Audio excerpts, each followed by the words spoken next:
So the colours that I'm going to really focus on here are my golds and my yellows. Yellow ochre, raw sienna, that's Mars yellow, that's yellow ochre, and my raw sienna.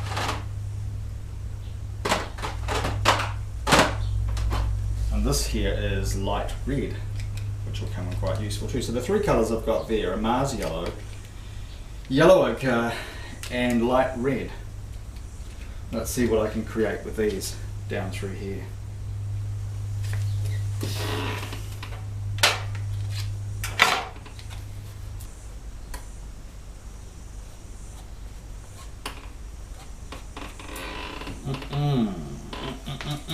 What you thinking? Now, I'm going to start using fat mix because it's fat on lean.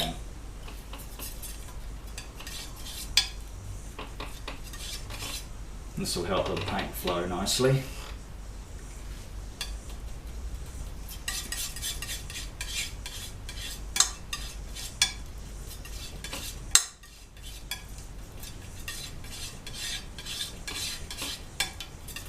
And because there's lots of green on my palette anyway, it's knocking back my yellow ochre quite nicely.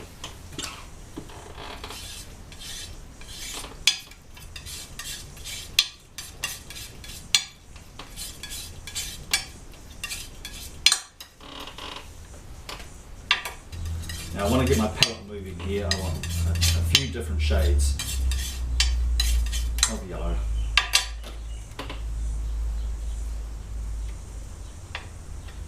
Yeah, more of it. Some fat mix, but not get it flowing.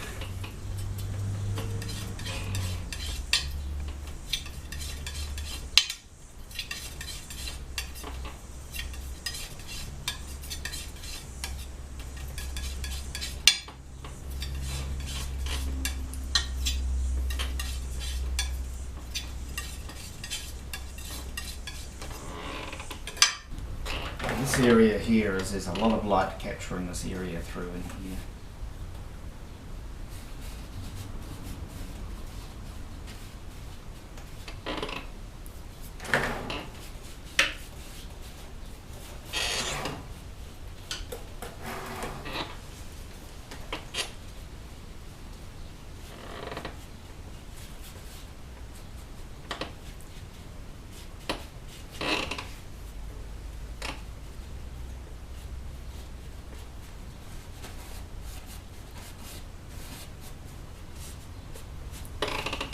Now you can afford to be quite aggressive with it really. Get in there and get that paint on the canvas with this style of painting.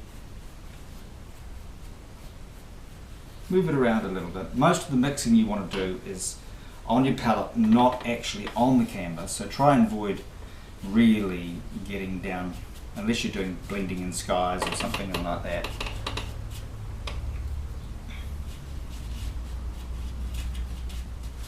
And through there. Looking good.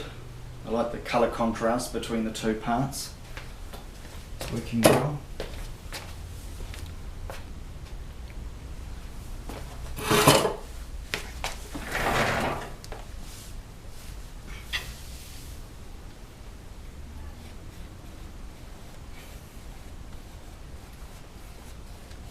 And down into this light captured valley through in here. It sneaks up around the corner underneath that ridge line. I love the way the light flows around the corner there, and that's what we're trying to capture. Painting's all about capturing the light.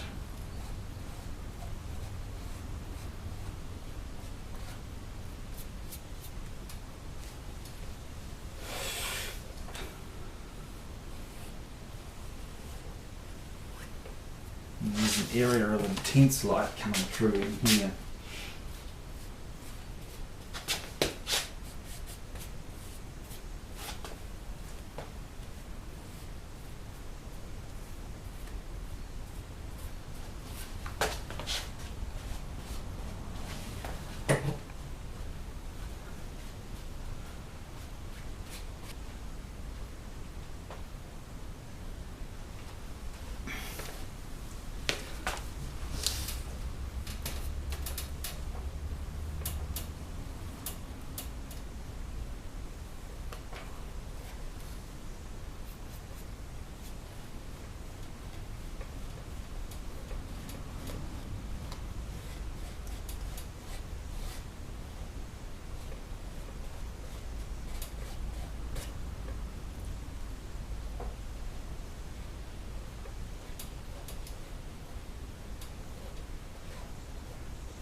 you'll be enjoying this segment. This is, you know, when we really get down to the nitty-gritty of painting and start putting some of these textures in, and yeah, it just works really well. Some colour moving now. This Mars yellow. Throw some of that on. I generally use Rowney oil colours really, so I'm really quite familiar with the palette from Rowney, Artist Oil Colours. I do use a little bit of Winsor Newton. When I see something on special that I like, particularly of the gambling products, so I'll buy some of that as well. They make a beautiful titanium white. Gambling. There it is there. I always buy it in a big tube, 150 millimeters. Simply because you use a lot of the white. You don't want to run out of it. It's looking good. Now I'm just going to change my brush here. Something a little bit narrow at the tip, so that I can lay some of this texture on through here.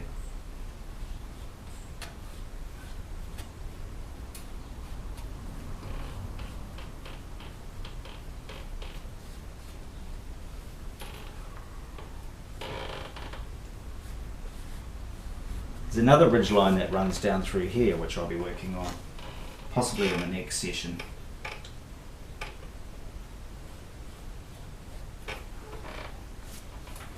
Now the light was really capturing this up into here, so I really want to bring some colour up into here, some brightness. The problem you have when you're working wet on wet is the paint picking up the underlying layers and then blending them in, and so it kind of contaminates what you're wanting to do, particularly with highlights. So what I do is don't play with it too much, just put it on your brush and then just layer it on. And then if you want, if you feel the need, you can, and I often do it, I will clean the brush between like that, just to get some of the contaminants out of it.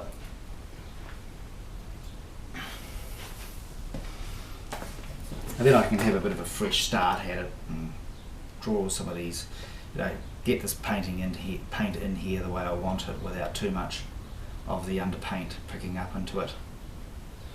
You use your mixers to control that as well.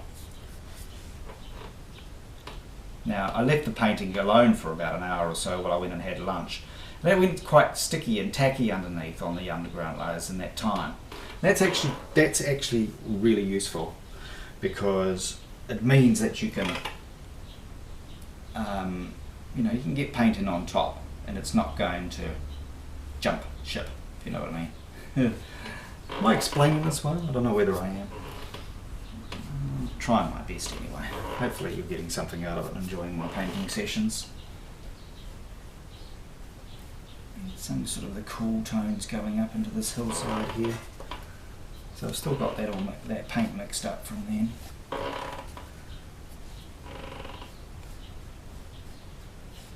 Into this forested hillside up in here. Yeah, it's worked well. The land is starting to take shape and form.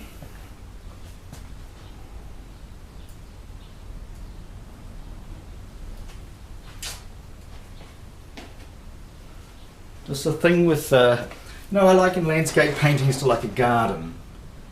You know how you do your garden, and a lovely garden is one that's blocked in different segments of colour in different places, and it's not all the same, because if it was all the same, then it would just look like a weedy mess, wouldn't it? The landscape's like that too. It's moving. It has blocks of different colour here and there. So a really pleasing oil painting will accentuate that. It'll make it a lot more pronounced, maybe. Blocks of different colour, so that they complement each other and contrast each other. If I started throwing a lot of this foreground colour into these areas and in these areas, it'll start to lose that magic feel, and it will become like it's just like a blocked out colour.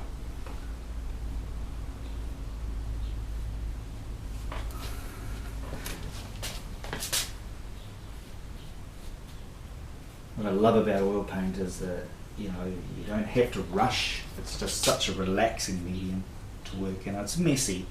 I know it's messy. I mean, out in the field it's really messy because you get it in the car and I tell you, in the studio where it's reasonably contained, it's probably a lot more fun to use.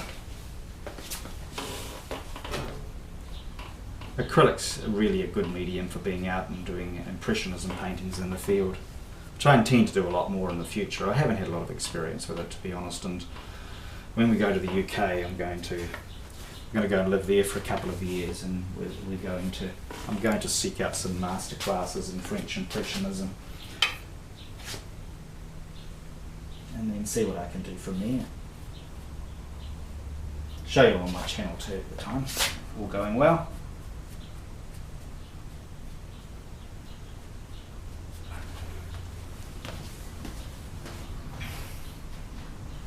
Yeah, I don't know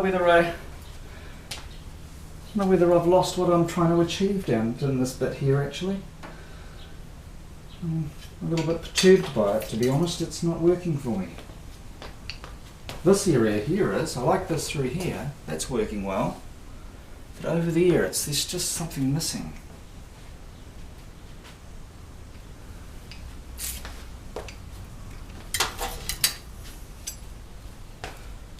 What I might do, take it back a little bit through here.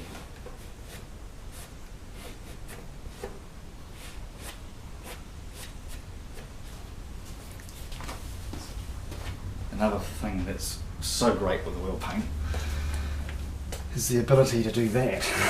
And I just bring it in with a palette knife actually. Get some texture and some real contrast going, because this is where the sun is really capturing it. And I want it to look like that. I want it to look like it's really capturing it through there.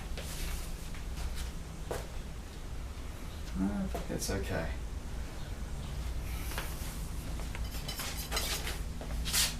Around the corner too.